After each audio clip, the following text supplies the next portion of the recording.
Shocking footage from earlier this month has been circulating on social media, showing a gang of young men wielding fireworks on a busy London street.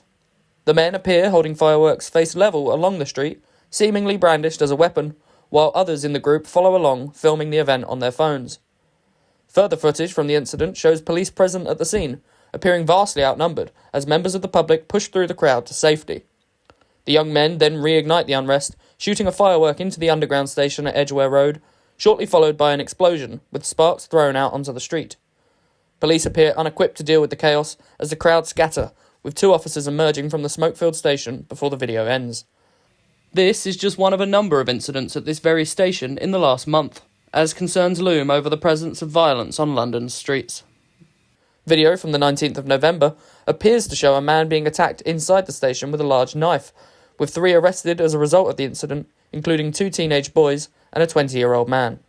Only a few days after, footage circulated of a man apprehended by pedestrians outside the station, in possession of what appears to be a zombie knife. The video was tweeted out by Tottenham Conservatives Association, asking where Sadiq Khan is as crime veers out of control in London. The spate of incidents outside Edgware Road Station comes after a man in his 20s was killed in a stabbing incident earlier this year, in which it is reported a gunshot was also fired. A new Met Police survey has looked into how far Met Police feel safe on the streets, with a particular view on Notting Hill Carnival, branding it a war zone where they are treated as lambs to slaughter. The survey found that 90% of officers who responded to the questionnaire said they felt unsafe working at the carnival. Around 25% were also found to have been assaulted at the annual event. Notting Hill Carnival is held every August, with the festival celebrating Caribbean culture on the streets of West London. However, the gathering, which is attended by 2 million people, is infamous for being a hotspot for antisocial behaviour and violence. The festival sees excessive drinking and drug use, as well as serious violence including stabbings. This year alone, there were 2 murders, including a young mother, 8 stabbings and 349 arrests. In addition, 61 police officers were assaulted. In the survey, officers were asked to describe their work environment at the carnival. One said, "Hell. It's a war zone we are sent into year after year." Another added, "Dangerous. Officers are treated as lambs to slaughter." A third source described the police operation as an exercise in self-torture, and a fourth said they would rather crawl naked through broken glass. The survey is part of a 24-page questionnaire aimed at improving safety at the festival for the public and police. The Met's Deputy Assistant Commissioner, Matt Ward, said it is necessary to change how the carnival is carried out, and said the level of crime was unacceptable. He said, "There is a need for a step change in the way it is being run if the significant crowd safety risks are to be addressed, and to avoid, in a worst-case scenario, a mass casualty event caused by overcrowding." However, Notting Hill Carnival Limited, the organisers of the event, said the survey was driven by limited solid data and was designed to create negative headlines around the festival. They said, "It returned views at best of just 7% of potential officers on duty, and much of it highlights concerns they have about their general well-being at the event in regards to food and rest. This is a staff management issue for the Metropolitan Police." There have been calls for the carnival to be moved to a place that is easier to police, such as Hyde Park, or to be shut down entirely. Retired Scotland Yard detective Mike Neville joined Martin Daubney on GBNews to discuss the future of the Notting Hill Carnival and whether it is an example of 2-tier policing. We just heard a lot of rubbish, haven't we? That there was less arrests or more arrests at Leeds. Well, depends on the different policing style. At Notting Hill Carnival, there's been, for the last 5 years, there's been an average of 10 stabbings every year. Now, if you look at football, for example, about 850,000 people go to football every weekend. That's comparable to what attends the Notting Hill Carnival. Can you imagine if there were 10 stabbings and 18 weapons recovered and loads of assaults on police during a weekend? Every weekend, we'd be told there was a return to hooliganism and the white working class were revolting, far right, etc., etc. And it just can't carry on, because what happens is you've really got to push the boat out at Notting Hill to get arrested. So when it says there's been that many arrests, if you applied the same criteria at a football match, there'd be thousands of arrests. So the challenge I have for anybody who claims there isn't 2-tier policing is this. Go to Notting Hill and you can smoke drugs openly, you can abuse the police, shout at the police.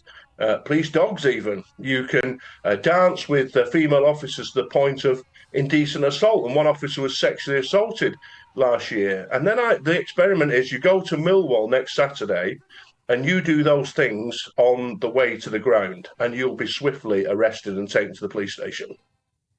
And Mike Neville, it's true to say that we have seen 90 arrests so far. Would you not accept that that is an example of the police clamping down? Or are you actually saying if they applied the same policing as they do down the Millwall, then there'll be far, far, far more arrests? There'd be 900 arrests if they applied the same thing. But of course, operationally, those officers are in a real bad place. They're really crushed. They've got to be mindful if they do arrest somebody that it might cause a massive public order thing. So you can't blame the officers on the ground. There's some brave officers and there's some tired officers who really work hard. And it's one of the things a lot of officers really don't want to do. But it's also the scale of it. There's 7,000 officers on duty. To give you some idea of that there's no other police force with 7,000 officers. The police forces of Manchester, Birmingham and Liverpool don't have 7,000 officers. And all of those officers are being paid double time today because it's a bank holiday. So the cost of this is £11 million to the taxpayer. At football, the clubs have to make some kind of contribution towards it.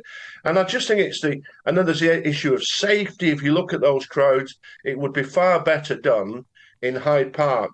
And then you could have some control on who comes in. You could have real checks on weapons. You couldn't leave them behind to be collected tomorrow. And also you could try and stop the drug dealing and the like. When people paid a tenner to get in, that would cover the policing costs. But the idea that there isn't two-tier policing. The last superintendent, she obviously lives in a dream world. That's all I can say. And Mike Neville, it's important to point out that your opinion here comes from many years of actually being on the beats. You've been a copper at the Notting Hill Festival, right? This isn't based on what you've read on the internet. This is from your ground experience of taking part. Yeah. So I used to provide a special squad of officers called the Super Recognisers who were supplied to spot gang members and known thieves and drug dealers. So I was part of the operation for many, many years. And as a young police officer, I was on duty there as well, both as a PC and a sergeant. And you can only have to read the comments by former officers and some serving officers. And they really are tired of this. And it's got to change because it just isn't right.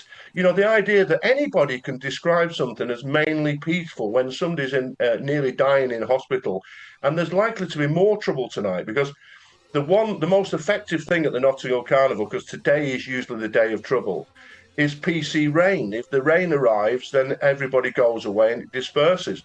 The problem for the operational officers tonight is it's really sunny, and when people have had too many drugs or too much alcohol or are intent on causing violence, the sun does nothing but enhance the trouble. Now, of course, Mike, anybody who criticises Notting Hill, we hear they're racist because it's a cultural celebration of the Afro-Caribbean community, and the politicians in London, particularly Sadiq Khan, the mayor, seems to defend it to the hilt. Why do you think we have this situation where, as you say, you're a far-right extremist at a riot or a public display about immigration, but you're celebrating culture, even if there's violence at the Notting Hill Carnival? Is that an example not just of two-tiered policing, but two-tiered politicians, two-tiered media? It's two-tier government. And again, the ex-superintendent was saying, the media report it with violence. It's the media who are saying phrases like mainly peaceful and the like. And it's just absolutely ridiculous to just throw these accusations of racism at everybody. If this was a football match, it would be banned. And I would call for it to be banned or moved and put into a place where it could be safely held, because at the moment it's neither safe for anybody attending, I would suggest, and the levels of crime are unacceptable. OK, Mike, we've got a quick 30 seconds. Are you saying then, as it stands, the Notting Hill Carnival on the streets, that should be banned? I'm saying it should be moved to Hyde Park, controlled, charged for, that the policing should be done in an area such as that it isn't safe because of the possibilities of crush, because people can conceal weapons and not go through knife arches and the like. Move it next year. OK, superb. Mike Neville, retired Scotland Yard detective, always has forthright opinions, and thanks for sharing them with us here on GB News.